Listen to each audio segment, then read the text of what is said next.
Hello everybody and welcome to week 2 of the UPC Pick'ems with Coach O. Sorry this looks kind of ugly this week, that's because I don't know what I'm doing with Google Docs and stuff, and Sumami is normally the one who does, but he is swamped busy this week, so I try to take care of making things look pretty, and yeah, sorry about that. I can't even get it, so it chose the top logo with all the Pick'ems, so I'm not doing too good this week, guys. And sorry for the mix-up with the voting, and this is why I should only be in charge of recording. Anyways, so there's my apologies.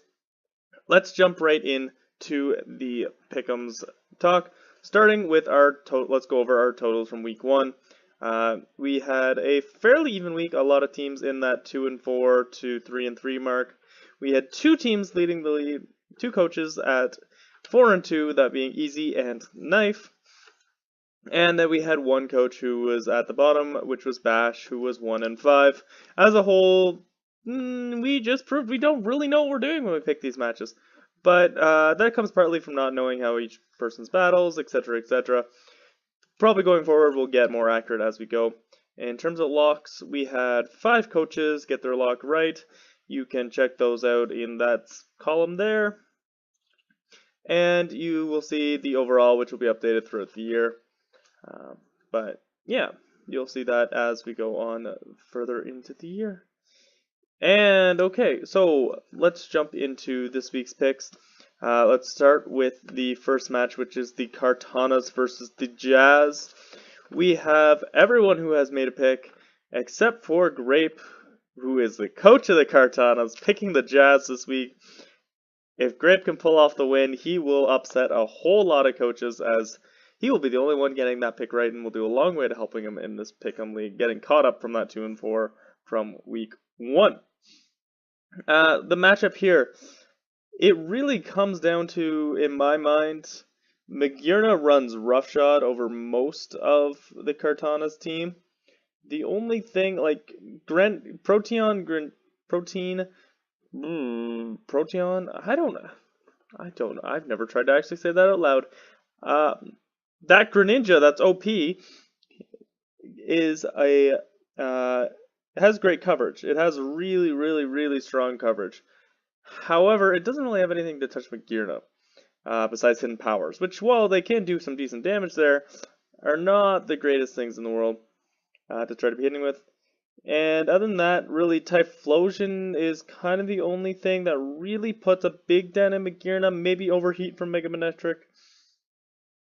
And Houndoom, I guess, a little bit, but really, all told, Magirna is going to be extremely tough to deal with, as it then hits super effective on so many things on the Kartana side, and S tier that can just has the matchup is always tough to deal with.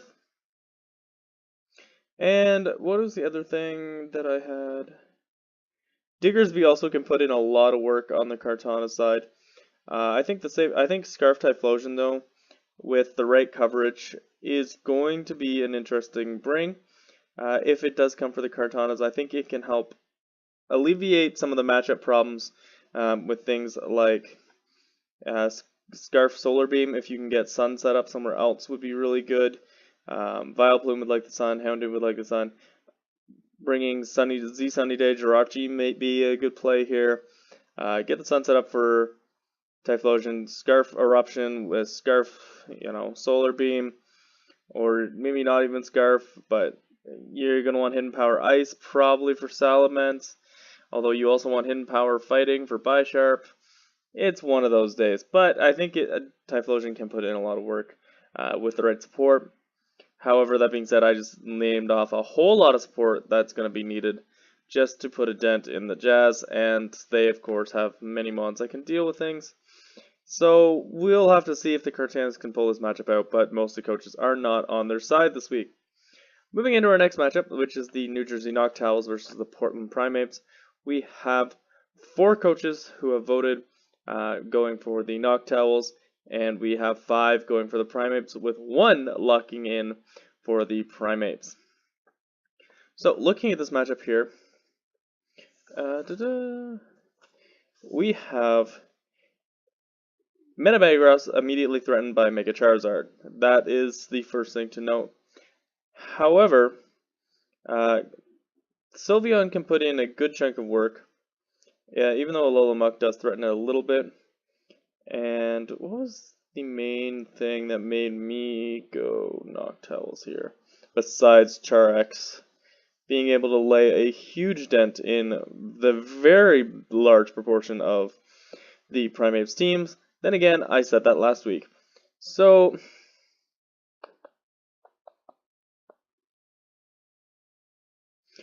Dugtrio being able to trap Megazord X is definitely going to be very helpful for it. Um, and it does have speed naturally. Obviously, Zard X wants that Dragon Dance. So Scarf would definitely still be an option, but Sash Dugtrio, just to trap and lay down a good Earthquake to take out Megazord X. Of course, it cannot hold a Shed Shell because of that, as well as being able to trap Alola Muck, and even the Gigalith Core and Excadrill and Magneton. So Dugtrio can put in a whole lot of work this week. Mega Charizard, of course, can put in a lot of work. I think Alola Muck's in a good spot as well, as the only ground type is Dugtrio, which obviously can do a good chunk of work, but Alola Muck, I think, can take an Earthquake from a non-banded Dugtrio, if I'm not mistaken, so it'll be interesting to see how that interplay works as well if both those mons do come this week. Moving into our match at number 3, we have the Winston Weaviles versus the New York Mews. We have 4 coaches voting for the Mews. We have 6 voting for the Weaviles, and 3 of those locking in the Weaviles, which is tied for the most popular lock this week. Let's take a look at that matchup.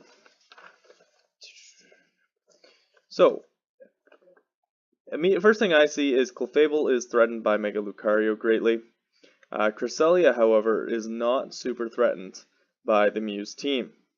Outside of the nuke that is Tapu Bulu, and maybe a nasty plotting Alolan Persian, Cresselia seems like it's in a good spot, that it can do some good things. Palossand, I guess, could be a problem if it was Specs. But that being said, Genesect is not in a good spot this week. Lucario can hit it hard neutrally. Victini can absolutely destroy it. And things like Heliolisk can put in a good dent on it as well. With him Power, Fire, which Heliolisk does like to run so often. And there's just, it doesn't seem to be in the best of matchups. Even things like Torn T is in an okay spot. However, it also gets actually no, it's in actually a really good spot. Besides Victini hitting it super hard, it's in a pretty good spot to maneuver around on this team. Tapu Bulu seems like a good week for it to come in its absolute nuke variety. And it'll be interesting to see what will stop it outside of maybe a bulky Torn T or Golbat. So that'll be interesting to see for the Weavile side. However, I went for the Mew simply because I think Mega Lucario, if played correctly this week, can absolutely lay a beat down. Obviously, it does have some things it can't break. It will want to go in and out. But I think it could lay a similar performance down to what Mega Medicham laid down for the Jazz last week when it picked up 5 kills. And it will be interesting to see if I am indeed correct, or if Mega Lucario doesn't even come, which is also just as likely a possibility. I don't know their plans. Moving on to our next match, we have the Buffalo Bidoofs versus the Seattle Splendid. And we have, in this matchup, Tapu Lele that could run wild. It's absolutely terrifying. And due to that, partly, we have 3 coaches picking the Bidoofs, and we have, I can't do math, 3, 4, 5, 6, 7. 7 coaches picking the Slanted. Tapu Lele, of course, is going to threaten Blaziken massively, Mega Blaziken. It can do a good chunk of damage to Tapu Fini. Obviously, Fini is able to take some of its hits.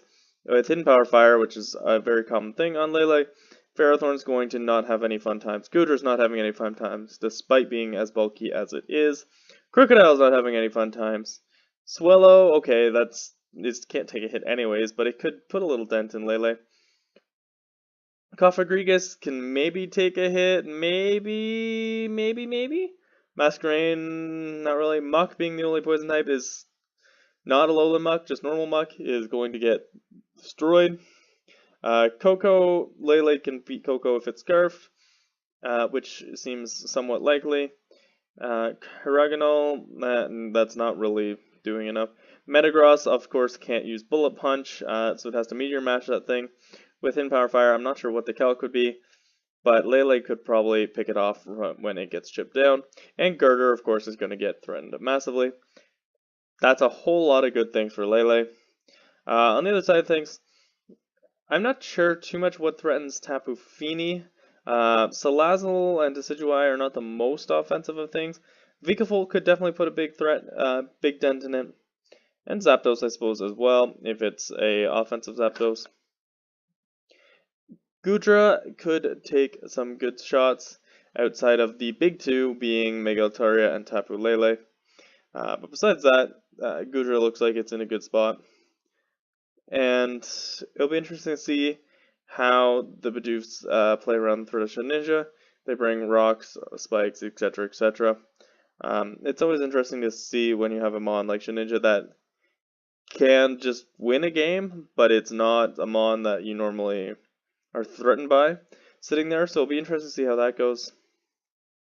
And it'll be interesting to see the train wars. Obviously, 3 of the 4 Tapus are in this match, so it'll be very interesting to see how that train war goes on a little bit here. Maybe Lele gets up Psychic Train, Coco comes in, Volt switches out into Metagross, who then is able to lay down Bullet Punches because Coco laid Electric Train. Things like that. It'll be interesting to see how that plays out. But obviously the league is leaning towards the Salandit. Now on to the next match, which is the Iki Town Incineroar versus the Seattle Marinis, which we have 4 coaches picking the Incineroar, and 6 coaches voting for the Marinis, with 1 being Knife locking that in. As this is my match, same as last week, I will pretty well just read you the rosters, and you can do your own analysis of this. So for the I'll do the Marinis first. For the Marinis, we have Pheromosa, Mega Scizor, Slowbro, Mimikyu, Nidoqueen, Jolteon, Zoroark, Moltres, Miltank, Livani, Garchomp, Hitmonchan, Beware, and Oricorio. And they will be going against the Incineroar, which is Darkrai, Kyurem Black, Mega Aggron, Ranunculus, Galvantula, Delmise, Hariyama, Yanmega, Weezing, Rhydon, Mentine, Chandelure, Gardevoir, and Slurpuff. Alright, now that we've got that weekly menace out of the way, you probably should have skipped that part. If you didn't, well, I'm sorry for your ears. And that's our analysis for that match. Moving on to the last match of the week, the Norlene Sandslash versus the Norwalk Nosepass. So, in this match, we have 5 coaches picking the Sandslash, 3 locking that in. And we have 5 coaches picking the Nosepass as well, with 1 locking that in. So this will be a very big match in terms of swaying the pick'em totals for the week. And so let's go over a little bit of stuff here. My personal opinion on this match is I don't see what breaks Celesteela Hippowdon for the Nosepass. That's core by the Sandslash seems like it's in a really good spot. The only thing that kind of could counter both is Rotom Wash. But it's also, you're asking a whole lot about Rotom Wash as offensively to deal with that combination, especially when it can't be choice to really deal with that combination. So it'll be interesting. It can deal with Melodic as well, and things like Crobat. So it'll be interesting to see. I'm assuming, based on the matchup, that Rotom Wash is coming. But it'll be interesting to see what kind of Rotom Wash comes and how much work that can put in. Alolan Ninetales could put up a good help by putting up a Roar Veil to really limit the offensive ability, as the Sandslash doesn't have too many super offensive mons, but they kind of can bring their offense from anywhere, is how most of their team kind of functions. So it'll be interesting to see if Lone Ninetales putting up a Roar Veil potential is going to completely shut down the seemingly more defensive mons wanting to come offensively. But we'll see how that works. Of course, there is some definite threats like Scarf Heracross, which could put dents in this team as well. What Mew comes, obviously, is always a big question. Be interested to see what Mega Kangaskhan is able to do this week, as it always will be, as that thing is such a threat, always, especially if it gets those power-up punches off. It becomes a monster. Be interested to see if the Sandslash go Sand again this week, bringing things like Sandslash and Stoutland, or if they decide to withhold that, especially seeing another Weather Setter on the other side, even though there is nothing that really wants to spam off of the hail that Alolan Ninetales could bring. So it'll be an interesting matchup. It's going to be a lot of how can the Nosepass break down the Sandslash, and what kind of sets the Sandslash bring. Obviously, their team can go in so many different directions, as can the Nosepass, but it'll just be interesting to compare when that battle's over. It will definitely be one of the most interesting matches of the week, in my opinion. Hope you enjoyed, everybody. Once again, sorry this looks a little ugly. Yeah, I'm not good at Google Sheets and Docs and all that fun stuff, and I will learn when I have time, which will be never. So, just like I said I was going to get good at graphics this summer. Yeah, that's not happening. So, this will be ugly for this week. Sorry! Anyways, hope you enjoyed. Check out last week's video for the pre-analysis and see all the things that I said that did not come to pass. That'll be fun. And yeah, I don't have much else to say, so hope you enjoy, everybody. Hope to see you again next time. Enjoy your day.